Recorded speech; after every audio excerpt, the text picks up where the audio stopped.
Bueno, al inicio de esta emisión le comentábamos a ustedes sobre los cuidados, ¿no? Esta cultura de cuidados en México, pero también en el mundo que recae principalmente en las mujeres y de hecho sin importar la edad.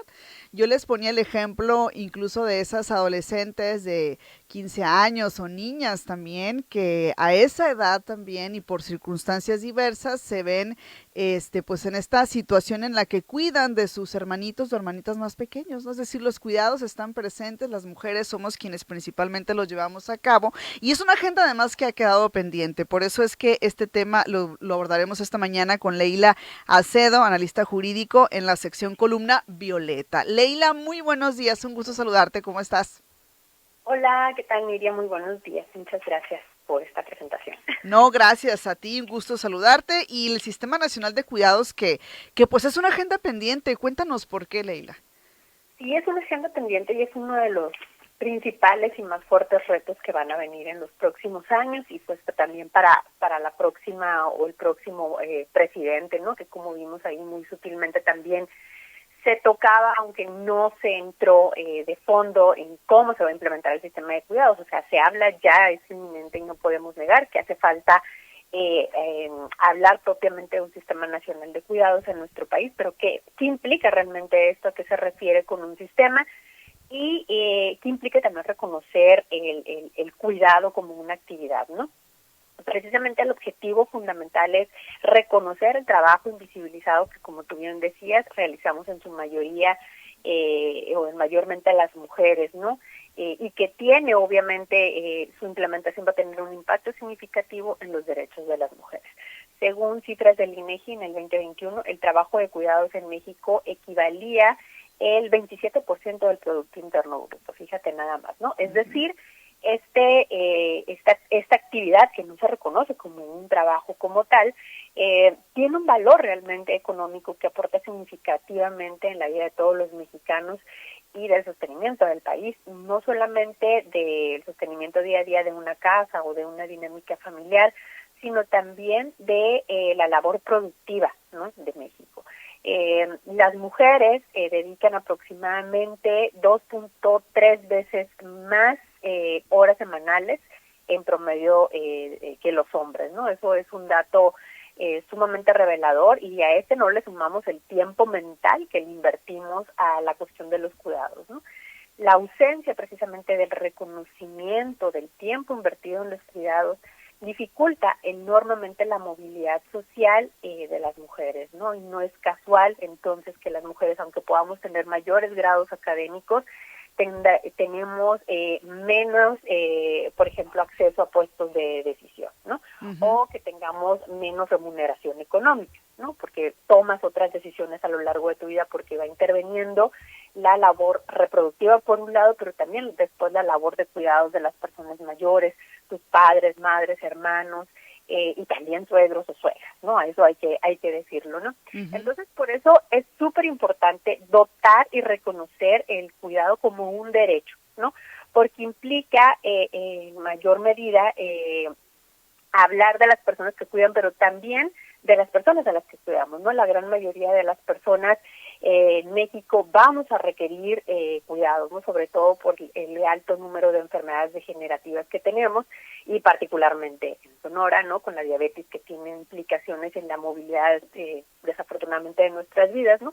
Que vamos a implicar o requerir, pues, si no ciertos cuidados especiales, sí cierta atención, ¿no? En nuestra última etapa de nuestras vidas. Y muchas veces las personas que cuidamos no tenemos otra opción, ¿no? Ese es el tema. Y que impacta también en la precarización de nuestras vidas, ¿no? Con esta sobrecarga en la responsabilidad de actividades. Por eso es un tema súper urgente, ¿no? Y que no se resuelve con el simple pago económico a las personas que cuidan. Se necesita, en primer lugar, ser reconocido como un trabajo con todos los derechos, ¿no? A cotizar en la seguridad social, es decir, a tener un acceso a servicios de salud, a tener pago de jubilación, acceso a la vivienda, capacitaciones, ¿no? Y sobre todo va a implicar la posibilidad de reorganizar nuestras dinámicas en los hogares, que tiene un impacto significativo en la autonomía de las mujeres, incluso a poder reducir las índices de violencia Uh-huh. familiar, ¿no? Entonces, ¿qué implica? Por un lado, es un cambio de paradigma, de reconocer, que el Estado reconozca esta actividad como un trabajo. Fíjate, una cosa tan sencilla, ¿no? Que también va, por ejemplo, muy encadenado con el tema del trabajo doméstico, ¿no? Que no se reconoce como un trabajo y que está relacionado con toda esta serie de roles y estereotipos que se le asignan a las mujeres a partir de su, pues eso, de su rol, digamos, del cuidado del hogar, ¿no? Sí. Y en segundo lugar, significa garantizar el derecho al cuidado digno y de quienes cuidan, ¿no? Porque son dos poblaciones objetivos, ¿no?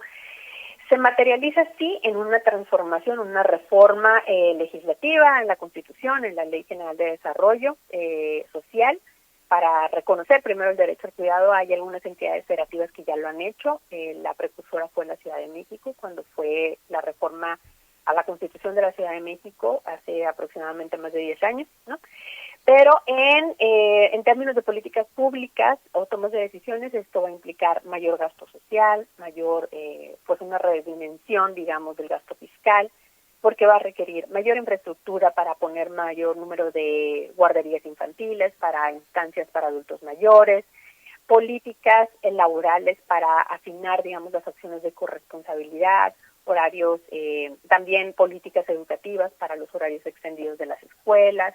Es decir, es una de las grandes reformas sociales que estamos esperando en México, porque impactaría en muchas aristas, ¿no?